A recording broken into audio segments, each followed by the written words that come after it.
Assalamualaikum warahmatullahi wabarakatuh. Bismillahirrahmanirrahim. Alhamdulillah.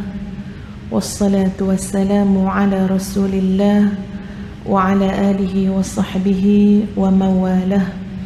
Kita mulakan kuliah kita dengan Ummul Quran Al-Fatihah. A'udzu billahi minasyaitonir rajim. Bismillahirrahmanirrahim. Alhamdulillahi rabbil alamin. Ar-Rahmanir Rahim. Maliki yaumiddin. Iyyaka na'budu wa iyyaka nasta'in.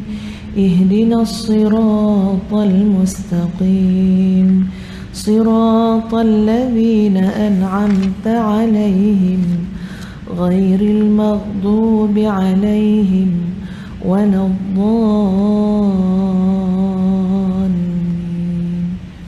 Amin. Alhamdulillah wassalatu wassalamu ala rasulillah wa ala alihi wa sahbihi wa mawalah. Subhanaka la ilma lana illa ma 'allamtana innaka antal alimul hakim. Rabbi shrah li sadri wa yassir li amri wahlul 'uqdatam min lisani yafqahu qawli. Rabbi yassir wa la tu'assir wa tammim bil khair. Apa khabar puan-puan semua? Alhamdulillah. Dah makan ke belum? Dah pinggan dah basuh belum? Dah, alhamdulillah. Selalunya tuan-puan, orang yang sibuk-sibuk ni lebih pandai menguruskan masa daripada orang tak sibuk. Setuju tak? Ya, orang tak sibuk dia tak ada apa. Ya, boleh jadi pinggan dia pun tak basuh lagi sekarang. Ya, baju pun tak sidai lagi. Tapi selalunya orang sibuk, semalam lagi dia dah plan dah. Ya, pukul berapa nak bangun, pukul berapa nak menyantuni anak-anak, pukul berapa patut breakfast, pukul berapa nak makan suplemen, pukul berapa, Masya Allah. Itulah satu yang Ustazah kira sebuah kenikmatan juga untuk orang yang sibuk, orang yang banyak komitmen, orang yang banyak tanggungjawab, iaitu nikmat dapat menguruskan masa dengan lebih baik. Wal 'asr, demi masa, innal insana lafi khusr. Kalau bercakap tentang masa, sesungguhnya manusia ni selalunya rugi saja. Innal insana lafi khusr. Sesungguhnya manusia ini demi sesungguhnya dalam kerugian. Ada pengecualian, siapa dia? Illal ladzina amanu wa 'amilus salihat. Kecuali orang beriman, orang beramal saleh, dan orang yang pesan memesan pada kesabaran dan pada kebenaran. Itu yang dikecualikan daripada dirugikan oleh masa dan merugikan masa.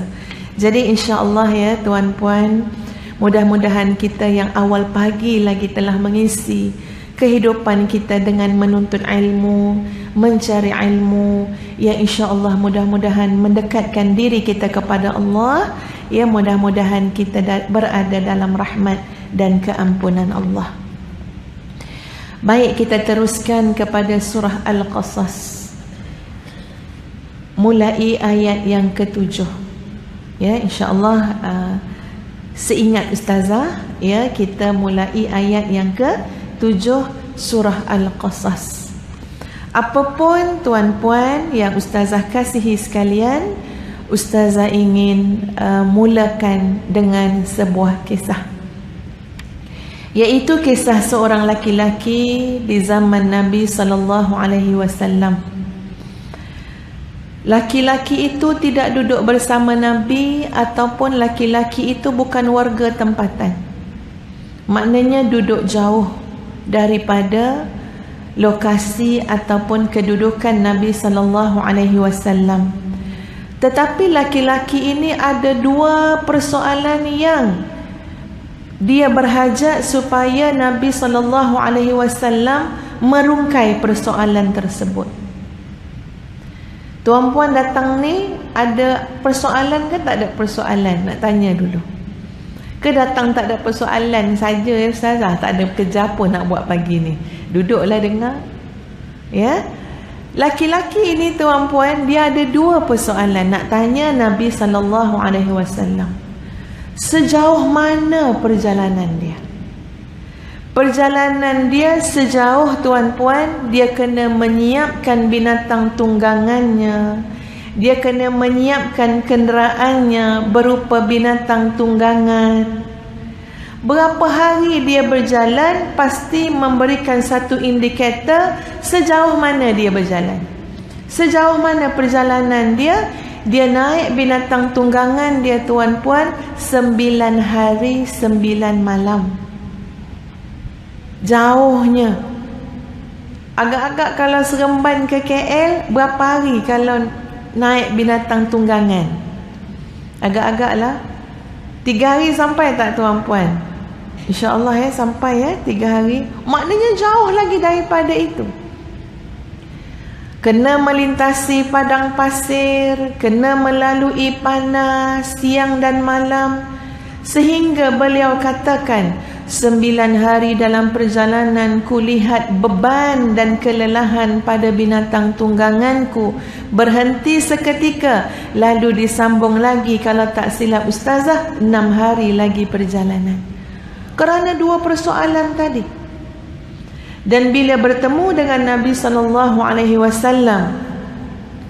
ya, orang dalam musafir, barangkali sampai tu lelah ya tuan-puan, Nabi tanya, siapakah gerangannya saudara?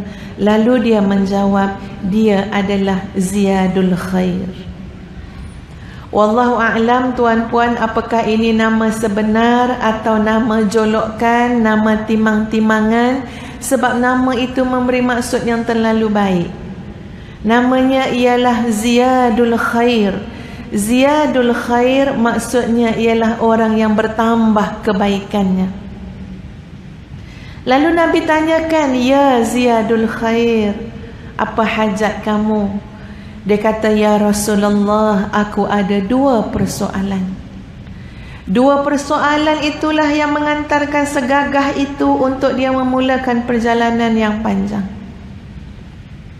Lalu dia kata kepada Nabi SAW, aku ya Rasulullah ingin sekali tahu apakah tanda-tanda orang yang dicintai Allah. Apa tanda orang yang disukai Tuhan? Dan apakah tanda, ini persoalan yang kedua, apakah tanda orang yang dimurkai Allah? Apakah tanda orang yang dimurkai Tuhan? Dan subhanallah tuan-puan sekalian, Nabi menjawab dengan penuh hikmah kebijaksanaan. Macam mana jawapan Nabi? Nabi tanya, kamu bagaimana wahai Ziyadul Khair? Kamu macam mana? Tadi soalan kan? Ya Rasulullah, apakah tanda orang yang Allah cintai? Ya Rasulullah, apakah tanda orang yang Allah murkai? Nabi tidak langsung menjawabnya. Nabi tanya, kamu bagaimana? Lalu Ziyadul Khair menjawab, adapun aku ya Rasulullah, aku terlalu mencintai kebaikan. Aku suka sangat dengan kebaikan. Ada kan tuan-puan, masa-masanya yang kita rasa nak buat baik je. Ada tak tuan-puan? Ada. Kata Ziyadul Khair, ya Allah, ya Rasulullah, aku rasa suka sangat dengan kebaikan. Aku suka, Allah datangkan perasaan suka nak buat baik. Malah ya Rasulullah, aku suka bersama-sama dengan orang yang baik. Malah ya Rasulullah, aku suka kalau kebaikan aku itu tersebar, manfaatnya, pengaruhnya. Dan ya Rasulullah, kalau terluputlah daripada kebaikan, aku akan berasa sedih dan menyesal. Lalu apa jawab Nabi? Nabi kata, nah, yang demikianlah tanda orang-orang yang Allah cintai. Dan sebaliknya lah tanda orang-orang yang Allah murkai. Masya Allah. Semudah itu Nabi memberi jawapan kepada orang yang bertanya. Biar orang yang bertanya menjawab sendiri. Bila dijawab oleh ziyadul khair, Nabi kata, nah itulah dia tanda orang-orang yang Allah cintai. Dan sebaliknya pula adalah tanda orang-orang yang Allah murkai.